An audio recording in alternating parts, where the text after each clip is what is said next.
I was born into a Muslim family. My parents were leaders in the mosque, and I met these two Christians at my grad school. We just realized, okay, we definitely are both very strong in our faiths, but we can't both be right. We can both be wrong. Like, logically in my mind, it's like, okay, we can both be wrong about Jesus for sure, but we can't both be right. So we sort of resolved that we wanted to figure out what truth is. And secretly, I wanted to convert him massively. I totally wanted to convert him to Islam, because anytime I would debate anybody about, religion, I would always win. And so he gave me a Bible, I gave him a Quran, and we started to just sort of do our own research. And I would come with my bullet points and he would come with his. And truth be told, since I was an American Muslim being surrounded by non-Muslims, of course, I knew exactly what I believed, why, and had all the arguments. Even though I had felt that I had succeeded in showing him that Christianity was flawed and that Islam was true, I didn't have that satisfaction. I wanted some sort of proof for the first time in my life. And so I just continued to pray.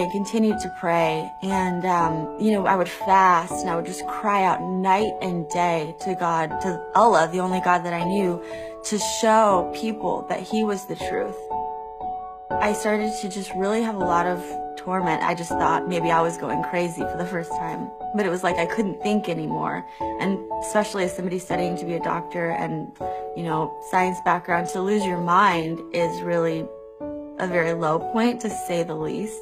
So there was one day where I was probably at my lowest point. I was just crying, praying to Allah and saying, I can't do this one more day.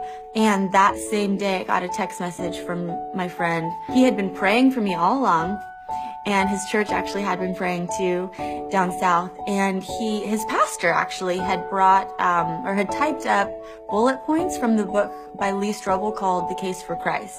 And so because I was at such a low point at that point, I was like, I'll read anything. Why not?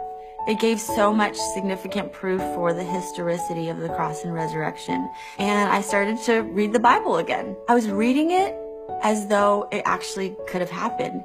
And I just remember thinking, oh my gosh, this is beautiful. And then I called somebody that I knew who was a Christian. She said, why don't you just ask Jesus to come into your heart? If you're wondering and curious, you have nothing to lose. And, little did she know, if a Muslim asks Jesus into their heart, it's hell for eternity. No coming back. You cannot come back from that. So I just looked up at the heavens and I said, Allah, I don't know who you are. Allah, I don't know what's real. Whoever you are, though, I want to give my life to you. If you're Jesus, you can come into my heart. The next morning I woke up and all the torment was gone. So I thought to myself, okay, logic brain, I'm going to really give this exploration of the Gospels 3 or 4 years of my life, and I'm going to really look into it to see if it's real. I'm going to stay a Muslim, of course. I would never leave Islam, but I just want to give this a chance. And so I just basically went to church that Sunday, and some signs had happened that week, all pointing to Jesus. And that Sunday morning, the pastor was preaching and people were raising their hands, and I just kind of sat through it.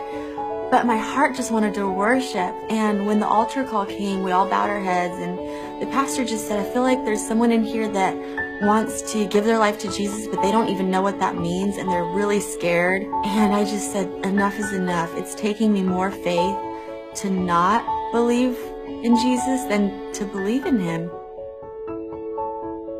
He's my first experience with love.